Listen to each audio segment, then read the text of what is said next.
오늘 본문 말씀은 우리에게 매우 익숙한 말씀입니다. 이스라엘의 영도자 모세가 세상을 떠나고 난 이후 흔들릴 수밖에 없는 삶의 상황에서 이스라엘을 이끌어갈 수밖에 없었던 여호수아에게 주시는 말씀이 오늘 본문 말씀입니다. 사실 여호수아의 입장에서 봤을 때는 참으로 난처한 상황이 아니라 할 수 없었을 것입니다. 영도자 모세는 죽었습니다. 여호수아에게 있어서 모세는 진정으로 의지하는 기다리 아저씨였던 것은 주지의 사실입니다. 모세의 기도로 여호수아는 컸고, 모세의 축복 속에 아말렉과의 전쟁에서 승리할 수 있었고, 모세의 인도 속에 정탐꾼의 사역도 잘 감당할 수 있었습니다. 한마디로 말하면 모세 없이는 여호수아는 아무것도 아닌 존재였다라고 표현하는 것이 옳을 것 같습니다. 진정 여호수아에게는 탁월한 그 무엇도 없었던 정말 평범한 사람이었습니다. 그런데 하나님께서 여호수아에게 이스라엘을 이끌어갈 지도자로 세우시겠다는 겁니다. 코로나19 앞에서 우리 많이 움츠러들어 있습니다. 걱정거리도 많습니다. 심지어는 밀려오는 공포감마저 우리를 위협하고 있습니다. 자, 그런 상황에서 여호수아가 직면해 있었던 심리적 부담감, 영적인 압박감, 육체적인 한계가 있었던 것처럼 코로나19 앞에 당하는 우리의 심적 부담감, 영적인 고통, 육체적인 불안감 같은 상황 속에서 우리는 어떻게 해야 될까요? 사실 2절 말씀을 살펴보면 당시의 여호수아에 대해서, 그리고 이스라엘 백성들의 상황에 대해서 아주 적나라하게 드러내고 있는 한 단어를 만나게 됩니다. 그것은 그네들은 일어날 수 없는 상황에 있었다라는 것입니다. 2절 말씀을 보니까 내 종 모세가 죽었으니 이제 너는 이 모든 백성과 더불어 일어나라고 말합니다. 일어나라고 말씀하시는 것을 보니 여호수아도 주저앉아 있었고, 더불어 일어나라고 말씀하고 있는 것을 보니까 이스라엘 백성들 모두가 다 주저앉아 있었던 것을 봅니다. 기죽었다는 얘기죠. 희망이 없어 보였다는 말이라고 할 수 있을 겁니다. 그런데 바로 그때 하나님께서 말씀하십니다. 사랑하는 여러분, 기죽을 수밖에 없을 때, 참담하다 말할 수밖에 없을 때, 앞뒤 좌우가 다 막혀있다 생각될 때에 하나님의 말씀이 있다면 삶의 비결이 있다는 것을, 승리할 수 있는 길이 있다는 것을 믿으시기를 바랍니다. 하나님께서 말씀하셨어요. 그런데 그 말씀하신 내용을 보니까 다 샬롬의 이야기예요. 오늘 이 부분에 대해서 너무 많은 시간을 할애할 수가 없습니다. 이미 시간이 많이 지나갔기 때문에 그렇습니다. 자, 그렇다면 주저앉았던 여호수아와 이스라엘 백성들이 주셨던 하나님의 희망의 메시지는 무엇입니까? 약속하신 말씀의 내용들은 과연 무엇일까요? 첫째로 5절 말씀을 보니까 너를 대적할 자가 없으리라 라고 말씀합니다. 왜 대적할 사람이 없습니까? 광야에는 무시무시한 동물들이 득실거립니다. 장갈의 독이 기다리고 있습니다. 뿐만 아니라 가나안 땅에 들어간다 할지라도 장대와 같이 큰 거인 족속들 7족속들이 이 여호수아와 맞짱 뜨기 위해서 준비하고 있는 상황입니다. 갈수록 태산입니다. 대적들이 엄청나게 많습니다. 그런데 주님께서 말씀하세요. 대적할 자가 없을 것이다. 코로나19 앞에 우리가 얼마나 움츠러들어 있습니까? 근데 주님께서 말씀하십니다. 너를 넘어뜨리지 못하게 할 것이다. 믿으시기를 바랍니다. 1장 5절 말씀을 한번 믿음으로 선포하듯 큰 목소리로 한번 읽어보면 네 평생에 같이요, 네 평생에 너를 능히 대적할 자가 없으리니 내가 모세와 함께 있었던 것 같이 너와 함께 있을 것임이니라. 내가 너를 떠나지 아니하며 버리지 아니하리. 할렐루야. 믿으시기를 바랍니다. 두 번째, 약속의 땅을 주겠다 말씀합니다. 젖과 끓이 흐르는 가나안 땅을 허락하시겠다는 거예요. 갈수록 태산이라는 거 말씀드렸습니다. 대적들도 수많습니다. 그런데 그 대적과의 싸움에서 이길 뿐만 아니라 그 약속의 땅을 너에게 안겨주겠다는 거예요. 그들에게 주리라 한 땅을 이 백성이 차지하게 할 것이다. 그렇게 말씀을 하고 있어요. 비전 필드. 여러분들이 이전의 말씀을 통해서든 기도를 통해서든 찬양을 통해서든 그래, 여러분들의 가슴 속에 꿈틀거리던 하나님께서 허락하신 비전이든 무엇이든지 간에 여러분들에게 감동을 주셨던 어떤 말씀이 있다면 이 시간 선포하십시오. 그 약속한 땅을 나에게 주실 줄로 믿습니다. 여러분, 믿음으로 선포하며 나갈 수 있는 우리 모두가 되어지실 수 있기를 바랍니다. 정말 그걸 주실까? 그러지 말고요. 오늘 2부 예배 때 기도하시던 어떤 집사님도 오래전에 설교했던 것을 다시 상기시키면서 기도하는데 제 가슴이 뜨거웠어요. 알지도 못하던 나라들이 우리 자녀들을 부르게 하여 주옵소서. 와, 이 기도를 올려드리는데 막 가슴이 꿈틀거리고 심장이 방망이질을 하더라고요. 너를 알지도 못했던 나라들이 너희를 부르고 너희들 가운데 세워지게 할 것이다 라는 그 말씀, 우리 오래전에 묵상했었던 말씀 아니었습니까? 사랑하는 여러분, 여러분들 자녀들을 향한, 여러분들의 미래를 향한, 우리 교회를 향한 하나님께서 허락하신 프라미스, 약속하신 그 비전 필드, 그 놀라운 은혜의 땅, 영광의 땅을 우리 모두가 다 받아 누릴 수 있는 사랑하는 성산의 모든 가족들 되실 수 있기를 우리 구주 예수 그리스도의 이름으로 축원합니다. 7절 말씀을 보니까 어디로 가든지 형통하리라 그렇게 말씀하고 있어요. 왜 산들이 없었겠습니까? 지난주에 묵상했던 말씀을 기억하십시오. 스룹바벨 앞에서도 산들이 있었습니다. 근데 하나님께서 말씀하십니다. 너 큰 산아, 네가 스룹바벨 앞에서 평지가 되어질지어다. 이사야를 향해서는 그렇게 말씀하죠. 모든 골짜기는 메워질지어다. 저는 이 말씀을 연상하면서 항상 그렇게 생각합니다. 스룹바벨 앞에서 무너진 산들이 이 이사야 앞에 베어진 골짜기를 메우게 하옵시사 우리 성도들의 앞날의 평탄대로가 열려지게 하여 주옵시며 승리하는 하나님의 사람들이 되게 하여 주옵소서. 7절에서도 끝부분에 그렇게 말하잖아요. 어디로 가든지 형통할 것이다. 네 번째로는 8절 말씀을 보니까 다시 한번 강조합니다. 내 길에 평탄할 것이며. 이미 말씀드렸던 대로 우리의 길목에 큰 산이 있을 수 있어요. 돌적이가 있어서 우리로 하여금 넘어뜨리게 만들 수도 있습니다. 그러나 주께서 역사하시면 골짜기는 메워지고 솟아 있었던 모든 방해물들은 주께서 무너뜨려 주심으로 우리의 앞날이 평탄하게 되고 형통의 주인공으로 세워주신다는 이 말씀에 근거하여 승리하는 우리 모두가 되어질 줄로 믿으시고 이 말씀을 선포하며 주장하며 나갈 수 있는 저와 여러분, 우리의 다음 세대들 모두가 되어질 수 있기를 우리 구주 예수 그리스도의 이름으로 축원합니다. 할렐루야. 그래요. 이 약속이 다른 사람에게 주신 말씀으로 끝나지 않고 우리에게 주신 말씀으로, 우리 성산 가족들에게 주시는 말씀으로 오늘 받았으면 참 좋겠어요. 자, 그렇다면 이 하나님의 거룩한 역사, 놀라운 은총, 주님의 신비한 약속의 말씀이 우리 가운데 열매로 나타날 수 있기 위해서 우리가 해야 할 일은 무엇일까요? 오늘 본문 말씀을 보니까 여호수아에게 놀라운 약속을, 명시를 딱 해놓고 그런데 여호수아야 이렇게 살았으면 좋겠다 라고 주시는 말씀이 있어요. 자, 결론부터 먼저 말씀드리고 이 말씀을 묵상하려고 합니다. 여러분, 주님께서 약속해 주셨어요.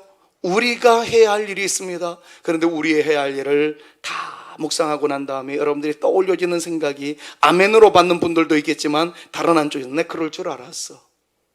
어떻게 그렇게 사냐? 하나님의 약속은 실현 불가능해. 이러면서 부정적인 생각이 들 것 같아 미리 말씀드립니다. 오늘 설교는 약속 앞에 우리의 할 일이 결론이 아닙니다. 약속 앞에 우리에게 요구하고 계신 하나님의 말씀은 하나의 여러분들로 하여금 흥미를 유발시키게 만들고 부정적인 생각을 만들게 하는데 저의 설교의 목적이 있습니다. 진짜 오늘 설교의 핵심은 이 말씀이 지나고 난 다음에 마지막 내리는 결론에 있습니다. 근데 저럴 줄 알았어. 그리고 급하게 자리를 뜨지 마십시오. 오늘 설교까지 다 들으셔야 합니다. 주님의 약속은 우리 가운데 분명히 나타나게 될 겁니다. 열매로 임하게 될 줄로 믿습니다. 그러기 위해서 우리가 해야 할 일에 대해서 먼저 피상적으로 살펴보고 핵심적인 내용을 터치하려고 합니다. 자, 그렇다면 먼저 한번 살펴보죠. 그들이 해야 했던 일, 그리고 우리가 해야 할 일은 무엇일까요? 간단하게 스킵하고 넘어가겠습니다. 부담스러울 수 있기 때문에. 첫 번째, 율법을 다 지켜 행하고 우로나 좌로나 치우치지 말라는 것이 주님의 명령입니다. 놀라운 복을 준비해 놓으시고 율법을 다 지켜 행하라, 우로나 좌로나 치우치지 말아라. 7절에서 그렇게 말씀하고 있어요. 그럴 줄 알았어. 야, 근데 어떻게 율법을 다 지켜 행하냐? 그런 마음이 우리 가운데 생길지도 모르겠어요. 그래서 일단 넘어갈게요. 두 번째, 율법책을 입에서 떠나지 말게 하고 주야로 그것을 묵상하라는 말씀입니다. 사랑하는 여러분, 이 말씀도 두 가지 반응이 있으세요. 그래요, 내 입에 주의 말씀이 떠나지 않겠습니다. 하나님 말씀을 믿음으로 주장하며 나가겠습니다. 그런 분들이 있는 반면 어떻게 이렇게 산단 말이야, 또 그럴 수도 있어요. 좋아요, 어떤 반응이든 괜찮습니다. 제가 말하는 것은 율법을 지키되 우로나 좌로나 치우치지 아니하는 하나님의 사람이 되라는 이 말씀과 주야로 입술에 주의 말씀이 적셔져 있도록 살아가자라는 이 말씀이 여러분들에게 도전이 되어서 그저 말씀 붙잡고 살아가는 성도들이 되어지기를 바라지만, 너무 힘들어서 못하겠다 그러면 조금만 더 기다리십시오. 세 번째, 기록된 것을 다 지켜 행하라는 것입니다. 8절 말씀 한 번만 더 읽습니다. 이 율법책을 같이 한번 읽습니다. 이 율법책을 내 입에서 떠나지 말게 하며 주야로 그것을 묵상하여 그 안에 기록된 대로 다 지켜 행하라. 그리하면 네 길이 평탄하게 될 것이며 네가 형통하리라. 아멘. 좋아요, 좋습니다. 근데 역시 부담스럽습니다. 하나님, 주님께서 하신 말씀대로 율법을 다 지켜 행하기를 원합니다. 우로나 좌로나 치우치지 않기를 원합니다. 주의 말씀을 입에서 떠나지 않게 되어지며 주야로 그 말씀을 묵상하는 내 존재가 되어질 수 있기를 원합니다. 그리하여 이 모든 말씀을 다 지키는 내 존재가 되어지기를 원하는데, 마음은 원이로 돼 육체가 약해서, 육신이 약하여서 이거 못 지키는 것 아닙니까? 어쩌면 더 탈해질 수도 있을 것 같아요. 그런데 여러분, 미리 낙심하지 마십시오. 주님도 우리의 마음을 다 아십니다. 오늘 이 말씀 속에서 놓치지 말아야 할 매우 중요한 내용이 한 가지 더 숨어 있습니다. 지금 세 가지 말씀을 드렸던 것을 감싸듯 가장 본질적인 말씀이 우리가 읽었던 본문 말씀에 있어요. 저는 이 설교가 지금 대한민국 모든 교회들에게 정말 시건방진 얘기입니다만 다 좀 전달됐으면 좋겠어요. 어떻게 해서라도 전달되게끔 하려고 할 겁니다. 저는 이 말씀 오늘 히브리어 성경을 펼쳐놓고 분석해 나가면서 하나님의 진짜 마음인 이것이었구나 하는 것을 느꼈어요. 이제부터 설교 시작입니다. 여러분, 오늘 본문 말씀에서 여러분들이 놓치지 말아야 할 매우 중요한 하나님의 약속의 말씀이 있고, 그 말씀을 이루어가기 위하여 우로나 좌로나 치우치지 아니하고 입술에서 말씀이 떠나지 아니하며 다 지켜 행하라는 말씀보다 더 중요한 이 말씀들을 마치 포장하고 있듯 우리에게 소개하고 있는 매우 중요한 단어가 3번씩 강조되고 있다는 것에 주목해 보셔야 합니다. 그 단어는 다른 것이 아니라 6절 말씀에 나와 있는 대로 강하고 담대하라. 자, 6절 말씀 강하고 담대하라 크게 한번 읽습니다. 시작. 강하고 담대하라. 두 번째, 오직 강하고 극히 담대하라. 7절 말씀에 나와 있어요. 같이 한번 또 읽습니다. 시작. 오직 강하고 극히 담대하여. 9절 말씀을 보니까 강하고 담대하라는 말씀이 또다시 나옵니다. 다 같이 다시 한번 읽습니다. 시작. 내가 네게 명령한 것이 아니냐. 강하고 담대하라. 강하고 담대하라는 말씀이 계속해서 반복 사용되고 있어요. 자, 그렇다면 강하고 담대하면 된다는 거예요? 그게 더 중요하다는 말씀입니다. 자, 그러면 강하고 담대하라는 말씀 어떻게 해석해야 될까요? 그게 오늘 설교의 가장 핵심적인 내용입니다. 강하고 담대하면 됩니다. 따라합시다. 강하고, 크게 한번 해주십시오. 강하고 담대하면 됩니다. 자, 그렇다면 강하고 담대하면 된다는 이 말씀 속에 강하기 위해서는 육체적인 훈련을 해야 한다는 것으로 생각하는 분들이 계실지 모르겠어요. 담대하기 위해서는 심장을 강하게 하는 것으로, 그래서 심신 훈련을 하는 것으로 생각하시는 분들이 있을지도 모르겠습니다. 그러다 보니까 한국 교회에 어떤 좀 극단적으로 흐르는 그러한 제자 훈련 프로그램이라든가 어떤 모임에서는 육체적 훈련을 구상하기도 합니다. 그래서 푸시업을 하기도 하고, 심지어는 담력 훈련을 한다고 해서 밤에 공동묘지에 가라는 숙제를 내리기도 하고, 매맞을 수 있는 상황에서도 해체해 나가야 되는 성도가 되어지기 위해서 개입바에 가서도 전도해야 된다라는 그러한 숙제를 던져주는 교회가 있었습니다. 심지어는 여러분들이 뉴스를 통해서 다 들으셨겠지만 어떤 교회는 똥도 먹게끔 만들었던, 사람의 인분도 먹을 수 있어야 된다는 등 별의별 훈련을 다 동원시키고 있는 것을 보게 됩니다. 여러분, 성경 말씀은 그렇게 지저분하지 않습니다. 강하고 담대하라는 말씀은 그런 말씀이 아닙니다. 그럼 본문에서 말하고 있는 강하고 담대하라는 이 말씀의 진짜 의미는 무엇일까요? 히브리어 성경에 나와 있는 진짜 의미는 무엇일까요? 히브리어로 강하다라는 말은 하자크라는 단어를 사용하고 있는데, 그 단어는 강하게 하다라는 뜻도 있지만 압도하다라는 뜻도 있고요, 더 중요한 것은 달라붙어 있다라는 뜻이 더 강력한 겁니다. 쫙 달라붙어 있다, 이게 하자크라는 말입니다. 담대히 하다라는 말은 히브리어 아마츠라는 단어를 사용하고 있는데, 그 뜻은 강하다라는 뜻도 있지만 방심하지 않다, 주의 집중하다 라는 뜻을 가지고 있습니다. 이 두 단어 하자크, 아마츠라는 단어가 병행되어 사용할 때에 그 내용을 여러분들에게 소개하자면 바짝 따라붙어 있다라는 뜻입니다. 곁에 두다라는 뜻이에요. 곁을 두지 않는 것을 허락하지 않는다라는 뜻이 있습니다. 단도직입적으로 이야기하면 바짝 붙어 있으라는 뜻입니다. 바짝 붙어 있는 일에 방심하지 말라라는 뜻을 가지고 있는 것이 바로 히브리어로 하자크, 아마츠라는 말의 의미입니다. 온 힘을 기울여 내게 달라붙어 있어라, 이것이 강하고 담대하라는 말의 뜻입니다. 그렇습니다.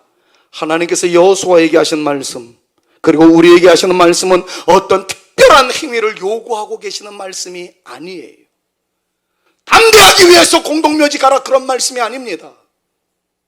백장 두둑하기 위해서 인분을 먹어라, 그런 말씀하시는 게 아닙니다.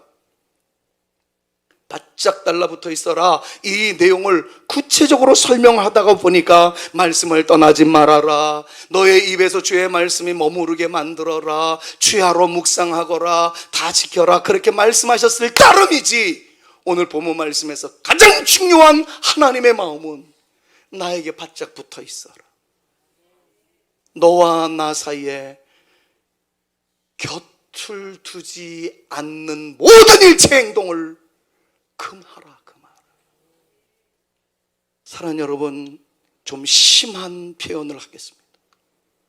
죄 짓더라도 주님께 붙어 있으십시오.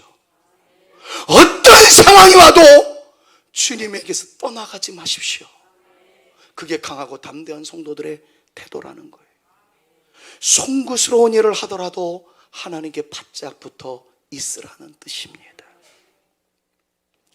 어느 날 아들 전도사에게 설교를 검토해 달라는 부탁을 받고 설교를 듣는 시간을 가졌습니다. 교육전사로 사역을 하면서 가끔 가다가 지 엄마한테, 그리고 지 애비한테 자기 설교 좀 모니터 해달라고, 그럼 우리는 그냥 그 설교를 들어주어야만 합니다.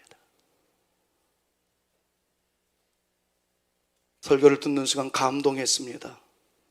글씨 하나 틀리지 않고 제 설교의 재탕이었습니다. 제가 했던 설교를 그대로 하더라고요.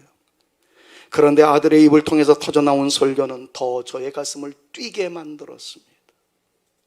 제가 했던 설교를 아들이 인용했고, 아들이 한 설교를 제가 인용하면서 오늘 설교의 결론으로 삼고자 합니다. 베들레헴에서 살았던 두 사람의 이야기입니다. 한 사람의 이름도 유명한 엘리멜렉이라는 사람이었습니다. 그 이름의 뜻은 여러분들이 잘 알고 있는 대로 엘리, 나의 하나님은 멜렉, 왕이십니다 라는 뜻입니다. 그의 초기의 삶은 그랬습니다. 나의 하나님은 왕이십니다. 그래서 왕의 말씀대로 삽니다. 어명을 붙잡고 삽니다. 그런데 믿음의 길을 거닐고 있던 그 사람이 사는 베들레헴에 흉년의 바람이 불어왔습니다. 위기였습니다. 먹을 것이 없었습니다. 살 길을 찾아야 했습니다. 찾아도 달리 방도가 없자 고민 끝에 나의 왕이신 하나님이 없더라도 살 길을 찾아야 되겠다라고 결심했던 엘리멜렉은 예배의 장소를 떠납니다. 하나님이 없는 나라를 선택합니다. 하나님을 대적하는 나라였었던 모압을 선택합니다. 사랑하는 여러분, 배고파도 그는 나의 왕이신 하나님을 찾아야 했을 줄로 믿습니다. 나의 왕이신 하나님께 드리는 예배를 포기하지 말았어야 했었을 것입니다. 그러나 그는 이름은 나의 하나님은 왕입니다 그랬지만 환난 가운데 임하였을 때 나의 하나님은 왕입니다를 포기하고 세상을 선택합니다. 예배를 떠납니다. 하나님을 떠납니다. 그리고 우상숭배의 방법을 찾습니다. 그 결과는 우리 모두가 다 알고 있는 내용 아닙니까? 실패하는 인생이 되었습니다. 본인이 죽고 두 아들도 죽습니다. 그의 가문은 끝장났습니다. 물론 다시 신앙을 찾는 엘리멜렉의 아내인 나오미와 그를 따르는 룻이 새로운 역사를 써내려가는 반전의 주인공이 되었지만 엘리멜렉의 가문은 그것으로 끝났습니다. 자, 그런데 베들레헴 출신의 또 한 사람이 있습니다. 그는 그리 인정받는 사람도 아니었습니다. 잘생기지도 않았습니다. 흠모할 만한 모습이 전혀 없었다는 것이 역사학자들의 평가였습니다. 물론 한때 반짝이는 인기 절정의 순간이 없었던 것은 아니었습니다. 먹을 것을 주었습니다. 아픈 사람을 고쳐주었습니다. 가란 사람에게 마실 물을 주었을 때 잠시 그를 환호하는 사람들도 있었지만 가족들에게도 버림받았습니다. 인정을 받지 못했습니다. 심지어는 그의 가장 친한 친구들에게도 배신당하는 아픔의 절정을 맛볼 수밖에 없었습니다. 마침내 그는 인류의 사형제도 중에 가장 고통이 극심하다고 고고학자들에 의해서 밝혀진 십자가상에서의 죽음을 당하는 존재가 됩니다. 아시다시피 그분의 이름은 예수이십니다. 그런데 십자가상에서 그의 마지막 외침을 보면 엘리멜렉이 외쳤던 동일한 외침을 외치십니다. 엘리 엘리. 엘리멜렉이 그렇게 불렀던 엘리가 십자가상에서 터져나오는 예수 그리스도의 함성이었습니다. 물론 그 뒤에 나오는 라마 사박단이 어찌하여 나를 버리셨나이까 라는 이 내용을 가지고 피 맺힌 절규요, 하나님께 저하는 내용이요, 원망하는 내용이라 그렇게 생각하시는 분들이 계실지도 모르겠습니다만은, 그러나 그의 다음 외침을 보면 그렇지 않다는 것이 증명됩니다. 하나님을 원망하는 것이 아니었습니다. 엘리 엘리 라마 사박단이 그 외침 이후에 주님께서 하신 외침은 다 이루었다 라는 말씀이었어요.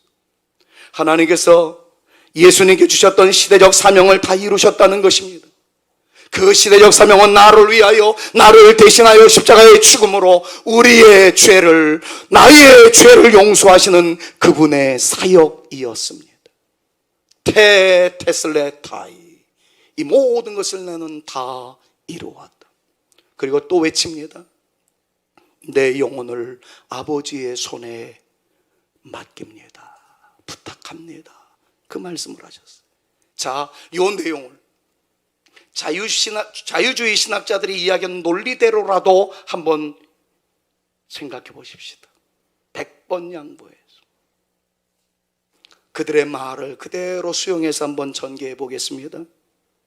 하나님은 인류의 모든 죄를 너무 싫어하셔서 그 죄값을 짊어지신 예수 그리스도를 버리셨습니다. 그래서 예수님도 말씀합니다. 엘리 엘리 라마 사박다니, 나의 하나님 어찌하여 나를 버리셨나이까. 여러분, 이것이 예수님의 극단적 절망의 순간 터져나온 인간의 마지막 고뇌에 찬 메시지라고 한번 100번 양보해서 그렇게 생각합시다.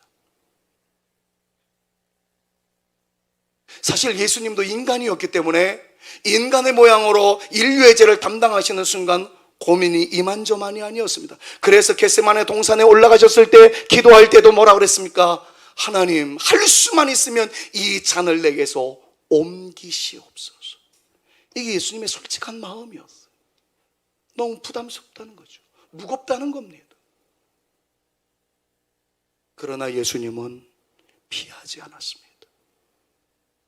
나의 하나님 어찌하여 나를 버리셨나이까? 라고 절규하면서라도 할 수만 있으면 이 잔을 나에게서 옮겨 주옵소서 라고 기도하는 순간이 있었다 할지라도 너무 고통스럽고 너무 아파도 그래서 피하고 싶은 자리였었어도 그것이 하나님께서 원하시는 길이었기에 예수님께서는 그 자리를 피하지 않고 사명으로 생각하고 그 사명을 감당하기 위하여 자기의 육체에 지우기 시작합니다. 엘리를 부르면서 그리고 그 모든 것을 하나님께 맡기면서 끝까지 그 자리에 있었습니다. 사랑하는 여러분, 코로나19가 우리의 예배의 자리를 불안하게 만듭니다. 코로나19를 빙자하여 정부에서 예배의 자리를 뒤흔들어 놓고 있습니다. 엘리멜렉은 흉년이 왔을 때 그 자리를 떠났습니다. 엘리가 아니라 엘리의 이름을 던져버립니다. 예수님에게 직면되었던 것은 인류상 가장 고통이 심한 십자가 처형이었습니다. 똑같이 엘리를 부릅니다. 그러나 주님은 그 자리에서 버티셨습니다. 견디셨습니다. 떠난 그 사람은 삶의 무대에서 제외되는 존재가 되었습니다. 버텼던 그분은 인류의 역사의 새로운 시작을 선언하셨습니다. 사랑하는 여러분, 우리의 삶의 자리가 어떤 자리에 있든지 강하고 담대하십시오. 주님을 떠나지 마십시오. 주님 곁에 머물러 계십시오. 힘들고 고통스럽고 괴로워도 주님 곁에 있으며 강하고 담대한 주님께 바짝 붙어있는 믿음의 삶을 살면 주님 부활의 영광의 주로 등장되었듯이 승리하는 우리 모두가 되어질 줄로 믿습니다. 우리의 요즘이 매우 고통스럽습니다. 다른 것은 없습니다. 그저 엘리를 부르십시오. 엘리를 외치십시오. 엘리를 떠나지 마십시오. 엘리 with me. 나의 하나님 저와 함께 계시지요. 그럼 이것을 믿음으로 선언하십시오. 예수님으로 하여금 여러분들의 왕이 되게 하십시오. Let Jesus be your king. 그래요, 예수님이 우리의 왕이 되시도록, 하나님이 왕이 되시도록 진짜 엘리멜렉의 정신을 가지고 나의 하나님은 왕이십니다. 나의 하나님 나와 함께 하심을 믿습니다. 엘리를 부르며 하루를 시작하겠습니다. 힘들고 괴로워도 엘리를 떠나지 않겠습니다. 여러분, 이것이 강하고 담대함입니다. 하나님께서 책임져 주실 줄로 믿습니다. 강한 용사 되어 주십시오. 담대한 용사 되어 주십시오. 그건 다른 것이 아니라 주님께 바짝 붙어 있는 것입니다. 예수님의 이름으로 나는 일어날 거예요. 절대로 쓰러지지 않을 겁니다. 여러분, 이 믿음을 가지고 나갈 때에 승리하는 하나님의 사람이 되어질 것입니다. 그리고 어떤 일이 있어도 주님의 이름을 부르세요. 일어나자마자 주님의 이름을 부르세요. 좋은 기도의 능력이 없어도 좋습니다. 화려한 미사여구가 없어도 좋습니다. 그저 나의 주여, 나의 예수님, 나의 하나님, 고통받는 제가 여기 있습니다. 어떤 고통에서도 주님을 떠나지 않겠습니다. 여러분 믿음으로 선포하며 주님께서 다가오십니다. 역사하여 주십니다. 힘 주십니다. 그 말씀을 믿음으로 선언하면서 예수님의 이름으로 일어나겠습니다. 다짐하며 나가는 우리 모두가 되어질 수 있기를 바랍니다. 예수의 이름으로 나는 일어서리라. 주가 주신 능력으로 나는 일어서리라. 원수가 날 향해 와도 쓰러지지 않으리. 주가 주신 능력으로, 주가 주신 능력으로, 주가 주신 능력으로 원수가 날 향해 와도, 코로나가 날 향해 와도, 원수가 날 향해 와도 쓰러지지 않으리. 주가 주신 능력으로, 주가 주신 능력으로, 주가 주신 능력으로 일어서리. 여러분 정말 일어나기 전에 한 번만 여러분들의 입술로 기도해 주십시오. 엘리, 엘리. 하나님, 어떤 상황에서도 주님께 바짝 붙어 있을게요. 그것이 강하고 담대함이라는 것을 알았습니다. 주님께서 우리에게 무엇을 요청하시겠습니까? 주님은 우리에게 완벽을 요구하고 계시는 분 아니에요. 때로는 넘어져요, 쓰러져요, 죄를 지어요. 그래서 제가 그런 표현까지 했으면 죄를 짓더라도 엘리를 붙잡으시라고요. 이율배반적인 단어가 될지도 모르겠습니다만 연약함 속에서도 주님의 이름을 붙잡으면 됩니다. 엘리, 엘리. 그 하나님 곁을 두는 것, 주님 옆에서 멀어지는 것을 허락지 않겠습니까?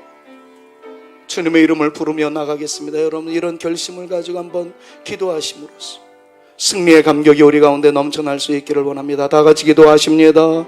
존귀하신 아버지 하나님, 다른 방법이 없었습니다.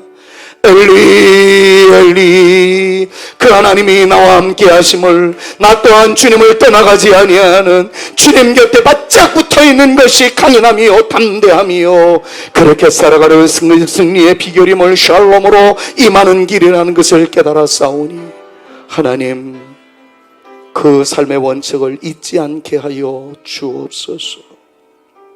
도와주옵소서.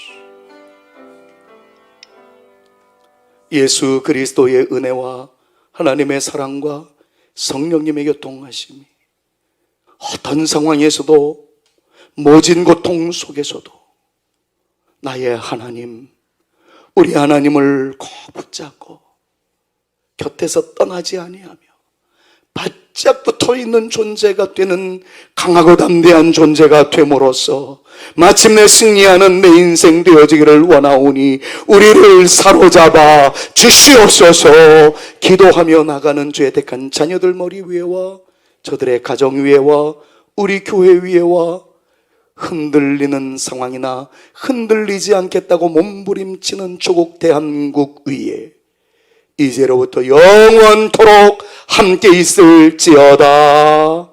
아멘.